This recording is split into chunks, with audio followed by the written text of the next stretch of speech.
تھا آ کے مولوی صاحب سے دروازہ کھٹکھٹایا، مولوی صاحب ابا پہ غسل دے انہوں، اور بھائی تو نے جو ڈگریاں حاصل کی MBBS کی ڈگریاں حاصل کرنے والے آپ نے آج تک یہ نہیں سیکھا کہ جناب والا مردے کو غسل کس طرح دینا چاہیے، کیونکہ زندگی میں آپ کو اپنا غسل نہیں اتارنے آتا تو آپ نے مردے کو کیا غسل دینا ہے؟ تو اس لیے تربیت کا فقدان ہے۔ خدا را اگر آج بھی اس سوچ کو بدلو گے، خدا کی قسم تمہارے گھروں کے اندر بہانے آ جانے ہیں۔ 4 بیٹے ہیں تو 2 بیٹے اللہ کی راہ میں دے دو۔ کیا سمجھتے ہو کہ ان مدارس کے اندر پڑھنے والے بھیک مانگتے ہیں؟ یہ تو آج ہم نے اپنے نظریوں کو بدل دیا ہے۔ جناب والا مولویوں کو خرید لیا گیا، علماء کو کیا جناب والا اسے تنخواہ دی جاتی ہے؟ آپ بڑا احسان کرتے ہیں علماء پر، نہیں عزیزان محترم، آپ کی ابتدا سے لے کے آپ کے مرجع میں تک آپ کا تعلق مسجد کے ساتھ ہے، آپ کا تعلق علماء کے ساتھ ہے۔ جناب والا بچہ پیدا ہوتا ہے، اذان کے لیے آئے تو علماء آئے، جناب والا بیٹا جوان ہوا، شادی کے لیے تیار آیا تو نکاح کے لیے مولانا آئے، جناب والا یہی بیٹا فوت ہو جائے اس کو غسل دینے کے لیے بھی مولوی آئے، اس کا جنازہ پڑھنے کے لیے بھی مولوی آئے، تو پھر آپ کس مرض کی دوا ہے؟ آپ نے ساری زندگی کیا سوچا ہے؟ خدا را اپنی سوچوں کو بدلیں، جن کی اولاد ہے آج سے مہیا کر لیں کہ ہم نے اپنے بچوں کو دین سکھانا ہے۔ آج جن جن لوگوں نے اپنے بچوں کو دین سکھایا ہے، خدا کی قسم اس کے مرنے کے بعد اس کی قبریں بھی روشن ہو گئی ہیں۔ اگر اپنی قبروں کو روشن کرنا چاہتے ہو، اپنے مستقبل کو روشن کرنا چاہتے ہو تو اپنے بچوں کو دینی تعلیم دے۔ دینی تعلیم سے انسان یا انسانوں کے بچے باادب بنتے ہیں۔ جناب والا ہم نے کبھی نہیں سنا کہ اسکولوں کا پڑھنے والا، یونیورسٹیوں کا پڑھنے والا جو ہے نا کام کا ادب و احترام کرتا ہو۔ الحمدللہ یہ ادب و احترام آپ کو مدارس سکھائیں گے، یہ مساجد سکھائیں گے۔ تو عزیزان محترم میں عرض کر رہا تھا کہ حج کو سمجھنا اب یہ اتنا طویل موضوع ہے کہ اس کو بندہ اگر بیان 15-20 جمعے میں گزر جائیں تو یہ ختم نہیں ہو سکتا، لیکن میں موٹی موٹی باتیں بتانے لگا ہوں آپ کو، اور اب صرف چند منٹ بچ گئے میرے پاس، پھر دوبارہ میں آپ کو آپ کا جذبہ دیکھنا چاہتا ہوں۔ اب بآواز بلند آخر تک سبحان اللہ کی آواز آئے، اونچی آواز میں، کیونکہ اب میں قرآن پاک پڑھنے لگا تھا کہ جناب والا خالق کائنات نے فرمایا یہ جو بیت اللہ شریف ہے یہ برکتوں والا ہے۔ مولا یہ برکتوں والا کیسے ہے؟ اس میں تو نازل ہوا؟ نہیں، خالق کائنات نے ارشاد فرمایا ان اول بیت وضع للناس للذی ببکۃ مبارکا وہدی للعالمین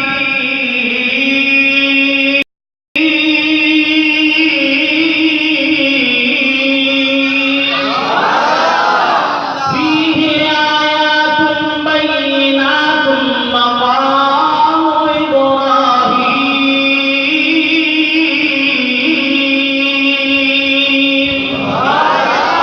رب تعالیٰ نے ارشاد فرمایا یہ برکتوں والا اس لیے ہے، فیہ آیات بینات، کہ اس کے اندر واضح واضح نشانیاں ہیں۔ اے میرے مولا ہم تو یہ سمجھتے ہیں کہ نشانی اس چیز کو کہا جاتا ہے کہ جناب والا کسی نے قدم رکھ لیا، اگلے نے کہہ دیا کہ جناب والا یہ فلاں کے قدم کا نشان ہے۔ اے میرے پروردگار، کیا تو نے بیت اللہ شریف میں نزول فرمایا؟ کیا تیرا نزول بیت اللہ شریف میں ہوا کہ تو فرما رہا ہے فیہ آیات بینات؟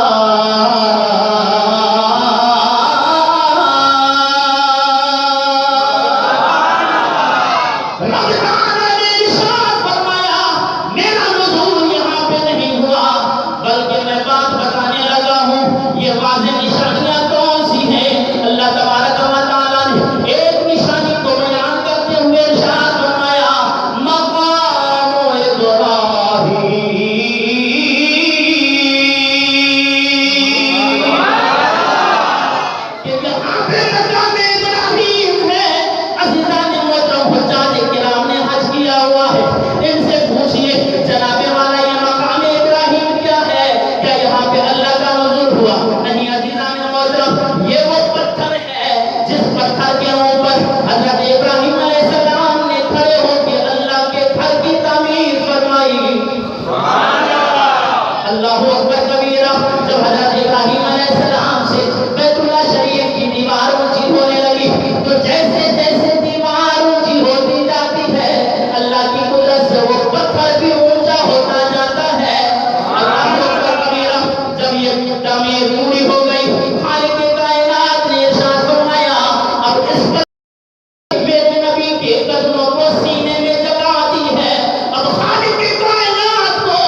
تو سوچنے والی بات ہے، جب اس پتھر پہ صرف 2 قدم کے نشان ہیں، اور قدموں کے نشان کی تعظیم کے لیے رکھ دیتا ہے کہ یہاں 2 رکعت نفل تم نے ضرور کرنے ہیں، جو سر سے لے کے پاؤں تک کوئی مزار میں تشریف فرما ہو، اس کی تعظیم کیسے شرک اور بدعت ہو سکتی ہے؟ جب ایک پتھر کی تعظیم بیت اللہ شریف میں حرام ہے تو پھر جناب والا پھر پاکستان میں بھی حرام ہونی چاہیے۔ اور پھر آئیے یہ صفا اور مروہ پہ یہ کیوں دوڑتے ہیں؟ جناب والا اس کو خالق کائنات نے کیا فرمایا؟ رب تعالیٰ نے ارشاد فرمایا ان الصفا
صفا اور مروہ پہ دوڑنا ہو یا رب یہ جماعت ہو، ان شیطانوں کو کیکریاں مارنی ہو، اس